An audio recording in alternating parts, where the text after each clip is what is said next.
भरपूर मॅसेज आले, किमान 2,000 कॉल आणि हे आलेले आहे। अजून 3 दिवस बाकी आहे। 3 दिवसात जे काही हाती येईल त्यानुसार समोर जाऊ।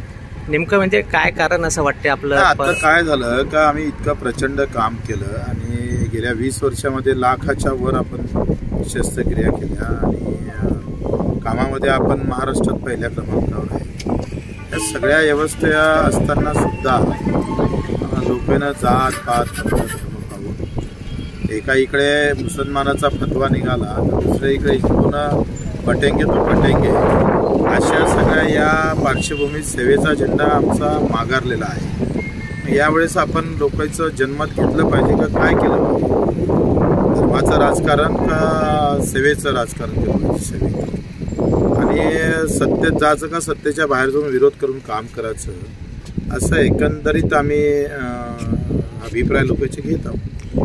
तुमचा कोणाशी संपर्क झालेला आहे का एकनाथ शिंदेशी किंवा कोणाशी? ते त्यांना शिवाय सहज विचारलं, आता आमची मैत्री आहे, कसं झालं एवढं त्यांनी विचारलं। हो, राणा दाम्पत्य आता मुंबईवर सागर बंगल्यावर गेले। त्यांनी वाईट दिला एक, त्यांनी सांगितलं की बच्चू कडूंनी मतांचं विभाजन केलं लोकसभेमध्ये, त्यामुळे जनतेने बदला घेतला असं त्या याची अवकात नाही।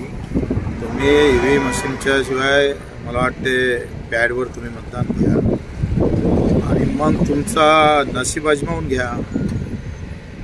खरी जर मर्द असन तर डबल घे म्हणा निवडणूक आणि ईव्हीएम मशीन न लावता मग आम्ही पाहतो बॅलेटवर घे, मग सांगू तुला काय आहे। तर तुमचं आव्हान त्यांनी आता एक स्वीकारलेलं आहे की 5 वर्षाच्या नंतर बच्चू कडू जिथे सांगेल तिथे मी उभं राहायला सांग ना मला। 5 वर्ष कायले तू राहतं का मी राहतं काय?